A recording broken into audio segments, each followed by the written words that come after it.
What, in your experience, you've worked with a lot of clients, you've, written this book, I'm sure, just talked to a lot of people. What, in your experience, seems to be the thing that gets in the way of sex in most relationships?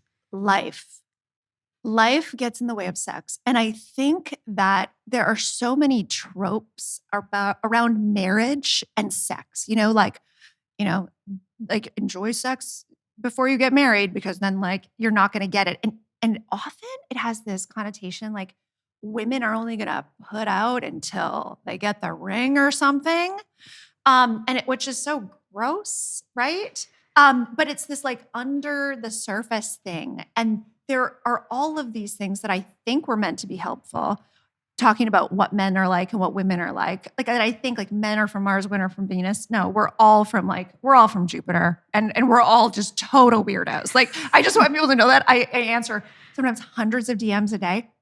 We're all just weird in our own ways and amazing. Like it can't just be boiled down to gender. The biggest thing that gets in the way is when you are first dating and the sex is incredible, it's not a surprise because like, what else are you going to do? It's not like you're decorating your house together. It's not like you're picking out china. It's not like you're picking out preschools or, you know what I mean? Like you're dating and therefore there's a bunch of freedom around your time or you create time to spend with that person. And you want to figure out if you're sexually compatible. So you're going to practice a lot with them, probably, right?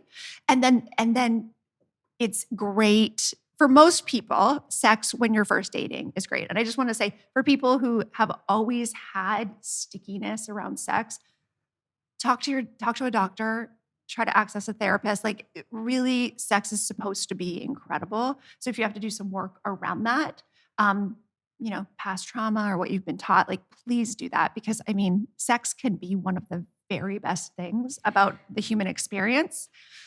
And if you're going to be partnered, having sex together it really is something special and pretty awesome. Definitely. I think it's interesting you mentioned that. So I do want to point out there are some people, just for listeners who might not know, who are like asexual. And so that could just be your actual life choice. And it's okay. As long as you and your partner come to some agreement around that, Yes.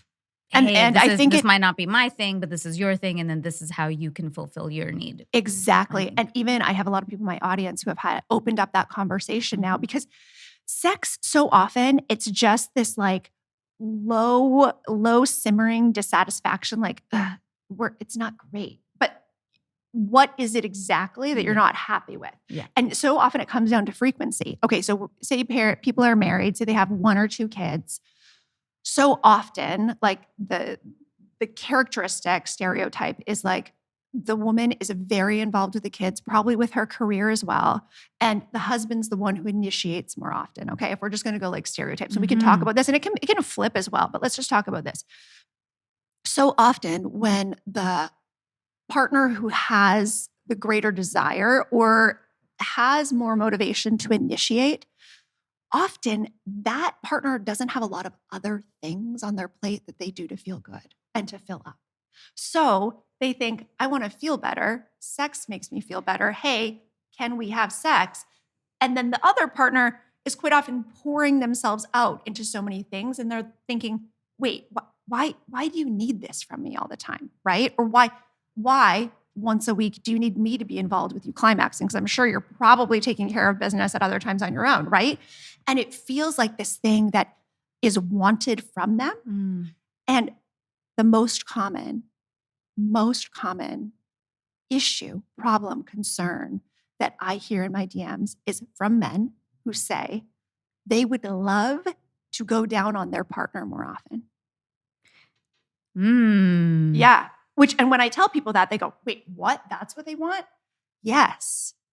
Men, you need to start using your words. You need to start being clearer about you don't just want to get off. It's not that you just want to ejaculate, because this is what's happening in so many bedrooms across the world is the partner who initiates will say, hey, baby, can we?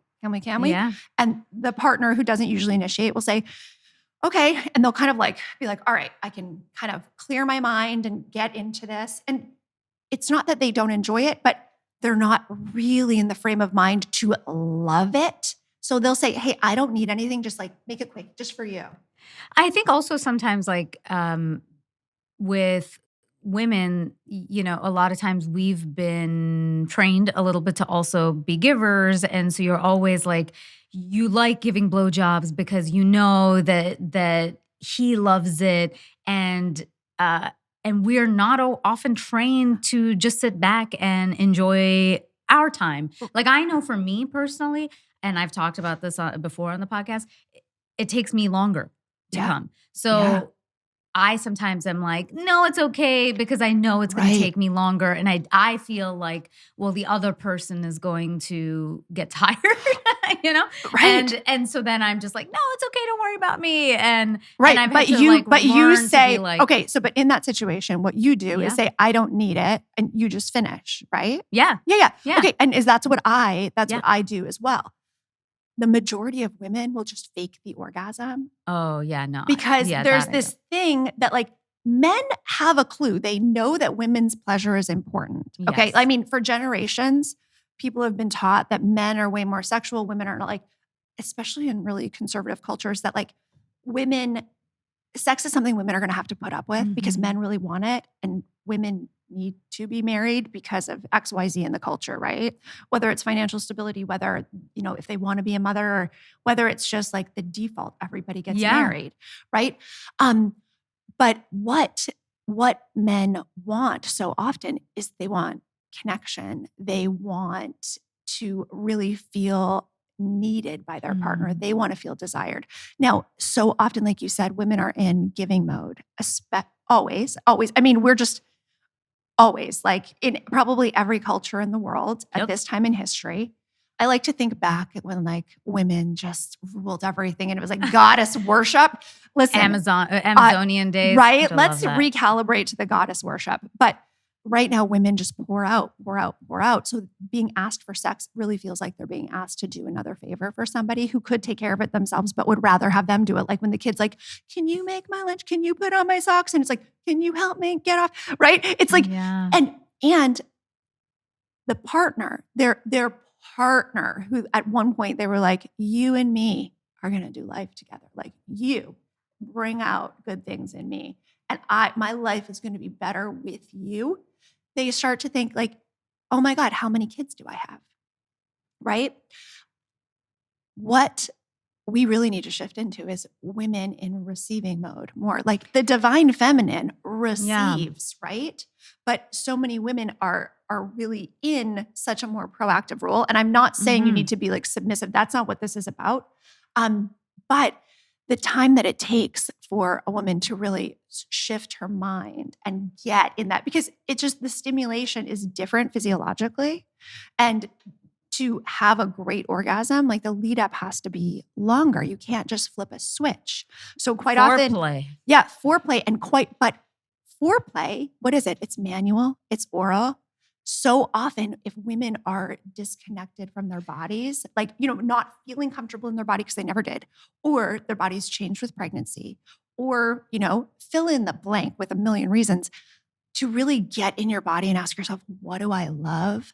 What would feel good? And then to communicate that to your partner. And maybe some women try, but then their partner's not really hitting the mark. And then they go, okay, I don't really need it. And then a lot of men say, oh, no, I want you to get yours first. Because that's what I was saying. Men know, okay, take care of her first. Like that's just the gentlemanly thing to do. So men know that the gentlemanly thing to do is to have their partner climax first. But some of them are so tied to this that they insist, no, I can't get mine till you do. And they get a little pouty about it. So then their partners just fake because they don't want to deal with, his feelings around her not climaxing when she's already disappointed. Like, why can't I just get there faster? Because she wants it, but she can't get there. So she's frustrated with herself and she's frustrated with him. So that's one of the things. If you are not truly climaxing, stop faking it.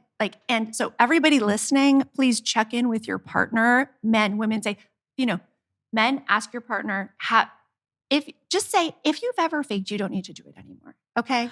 Oh, I know that women are 100% faking it because I don't. I never have because I'm like, I'm sorry. I just say it very honestly. I'm like, it just takes me a while. So it's not you. Just chill. Okay, But when I've dated, especially when you're younger, and guys like they get obsessed with you not coming, and then they'll just like they're just going in like you're a tractor. I don't know. They just are sowing the field. I don't know what they're doing, but they are going in hard, right? Oh yeah, And yeah. that's Higher, faster, stronger, harder. Oh my and it's God. like You're just like, just please don't hurt me.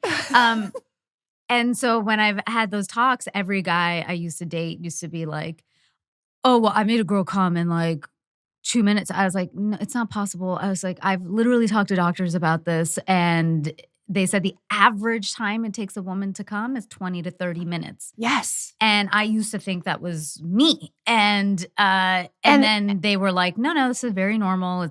So the fact that guys think that they're making a girl come in 2 to 5 minutes, I'm like, she is lying to you. She's lying, that means and porn is lying, right? And quite often, if a woman doesn't know her body really well or is not comfortable telling her partner what she needs, then the men will, put women into all these positions that they've seen in porn, like legs spread, like, oh my God, it's so drafty in every room. My vulva would be like so dry. It's like, no, like, let's keep it tight. Let's keep it close together. I like my legs straight. Like I'm very particular about the ways that I have the best orgasms. Yeah. So quite often women will just think, okay, it's me. There's so much frustration and low fake. They're not taking the time for themselves. That's the thing. And quite often male partners will get really bent out of shape because they'll think she's not taking the time for me. She's not prioritizing our relationship. No, look around in her day. How often does she prioritize pleasure for herself, period? There's nothing more frivolous than a female orgasm. We don't even need it to procreate. So if you want to create an environment in your marriage and your committed partnership where your partner, who's maybe the mother of your children, feels like, oh yeah, I could do the most frivolous thing in the world right now and have like 3 orgasms on a Saturday afternoon. I mean, you need to start tweaking some things about your day-to-day outside the bedroom, which then leads to more joy, leads to more equitable partnership. I think the next frontier of equitable partnership is going to happen in the bedroom, not like who's doing the dishes. I hope you guys enjoyed that video and check out our next one. Thank you so much for watching, and please subscribe to this channel for more amazing dating, love, and relationship advice from me and so many expert guests. Follow us on socials. We're at Kinda Dating across the board. I'm Natasha Chandel, so you can find me too if you like. And join our newsletter on www.kindadating.com for lots of exclusives. See you soon.